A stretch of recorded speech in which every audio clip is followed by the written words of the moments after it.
আসসালামু আলাইকুম রহমতুল্লাহি ওবরাকাতু। আলহামদুলিল্লাহ, শুক্রিয়া আলহামদুলিল্লাহ। দুপুরের খাবার শেষ করে আপনাদের সামনে উপস্থিত হয়েছি। যে যেখানে আছেন নিরাপদে থাকবেন, সবাই সবার জন্য দোয়া করবেন, এটাই কামনা।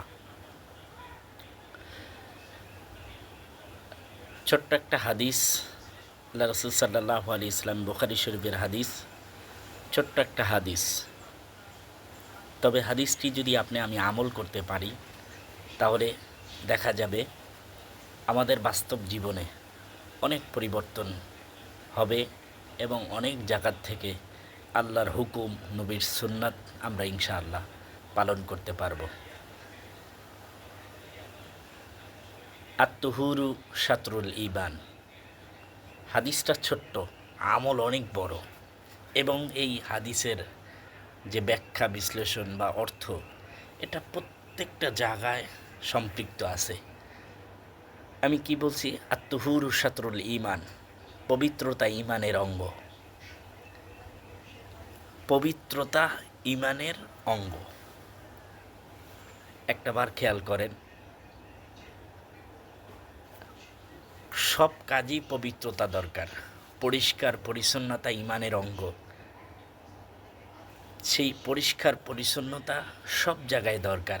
আপনার নামাজের ক্ষেত্রে পাক পবিত্র দরকার, আপনার খাবারের ক্ষেত্রে পাক পবিত্র দরকার, আপনি যেখানে শুবেন সেখানে পাক পবিত্র দরকার, আপনি যেখানে হাঁটাচলা করবেন, চলাফেরা করবেন, বিশ্রাম নেবেন, যেখানে আপনি সবসময় থাকবেন সেই জায়গাটা আপনার পরিষ্কার দরকার।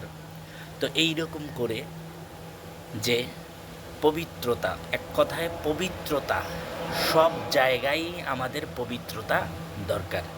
সেই পবিত্রতা ইনশাআল্লাহ যদি আমরা পবিত্রতা অর্জন করতে পারি, তাহলে আমাদের স্বাস্থ্য ভালো থাকবে, আমাদের শরীর ভালো থাকবে, আমাদের সমাজ ভালো থাকবে, ঘর ভালো থাকবে, আমাদের রাসূলের সুন্নাতও আদায় হয়ে যাবে ইনশাআল্লাহ।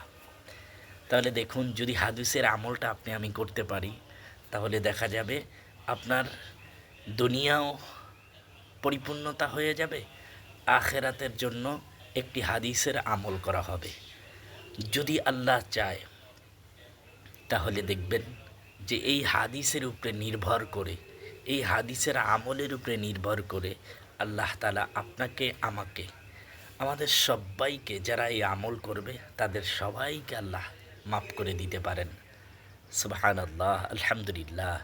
তো ইনশাআল্লাহ আমরা সবাই এই হাদিসের আমলগুলো করার চেষ্টা করব ইনশাআল্লাহ। ভালো থাকবেন, সুস্থ থাকবেন। ভিডিওটা লাইক, কমেন্ট, শেয়ার করে দিবেন ইনশাআল্লাহ।